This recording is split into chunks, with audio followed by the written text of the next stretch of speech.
Hi అండి, welcome to స్వయం పాకం. ఈరోజు రెసిపీ వచ్చేసి కాలీఫ్లవర్తోని ముద్దకూర చేస్తున్నానండి. ఈ ముద్దకూర ఇలా చేసుకుంటే రైస్లోకి చపాతీలోకి బాగుంటుందండి.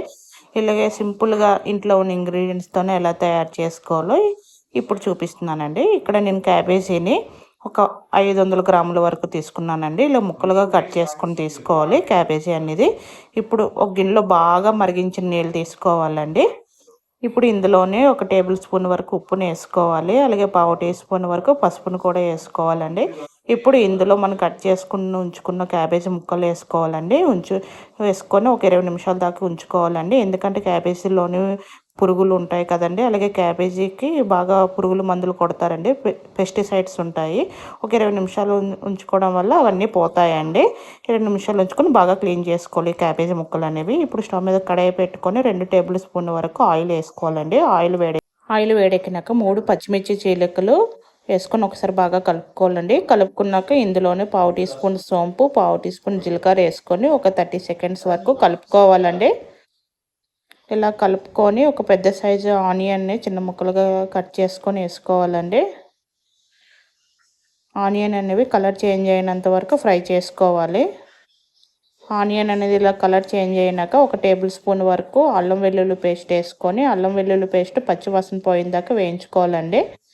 అల్లం వెల్లుల్లి పేస్ట్ వేగినాక 2 పెద్ద సైజు టమాటోలు అండి చిన్న ముక్కలుగా కట్ చేసుకొని టమాటాలు వేసుకొని ఒకసారి బాగా కలుపుకోవాలండి. ఇలా కలిపిన తర్వాత టమాటాలు త్వరగా మగ్గడానికి ఒక 1/2 టీ స్పూన్ వరకు ఉప్పుని యాడ్ చేసుకొని బాగా కలుపుకోవాలండి. బాగా కలుపుకొని మూత పెట్టుకొని మీడియం ఫ్లేమ్లో ఒక 5 నిమిషాలు మగ్గించుకోవాలండి. టమాటాలు అనేవి ఈ విధంగా గుజ్జులాగా అవ్వాలి, అంతవరకు కుక్ చేసుకోవాలి. ఇలా టమాటాలు అన్నీ 5 నిమిషాలకి ఇలాగా కుక్ అయిపోతాయి కదండి. ఇందులోనే మనం క్యాబేజీని బాగా మంచినీళ్ళతో 3-4 సార్లు వాష్ చేసుకొని వేసుకోవాలండి. ఇలా కాలీఫ్లవర్ వేసుకున్నాక ఒకసారి బాగా కలుపుకోవాలండి. బాగా కలుపుకొని మూత పెట్టుకొని మీడియం ఫ్లేమ్లోనే ఒక 10 నిమిషాలు మగ్గించుకోవాలండి. 10 నిమిషాలకు అనేది క్యాబేజీ అనేది ఈ విధంగా మగ్గుతుందండి. ఒకసారి బాగా క్యాబేజీని అనేది బాగా కలుపుకోవాలండి. ఇలా కలుపుకొని ఇందులో మసాలాలు యాడ్ చేసుకోవాలండి. పావు టీ స్పూన్ పసుపు, 1 టీ స్పూన్ ధనియా powder, 1/2 teaspoon garam masala powder, 1.5 teaspoon కారం వేసుకోవాలండి. ఇప్పుడు కారం మసాలాలు బాగా కాలీఫ్లవర్కి పట్టేటట్టు ఒకసారి బాగా కలుపుకోవాలండి. ఇలా కలుపుకున్న దాంట్లోనూ కాలీఫ్లవర్ కర్రీ ఉడకడానికి 1.5 గ్లాస్ వరకు వాటర్ని యాడ్ చేసుకుంటున్నానండి.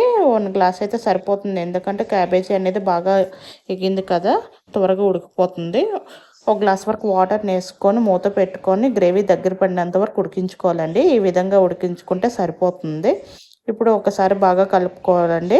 ఇలా బాగా కలుపుకున్న దాంట్లోనూ ఫ్రెష్గా ఉన్న కొత్తిమీర కానీ ఈ కసూరి మేతి కానీ వేసుకోవాలండి. వేసుకొని ఒకసారి బాగా కలుపుకొని స్టవ్ ఆఫ్ చేసుకోవడమేనండి.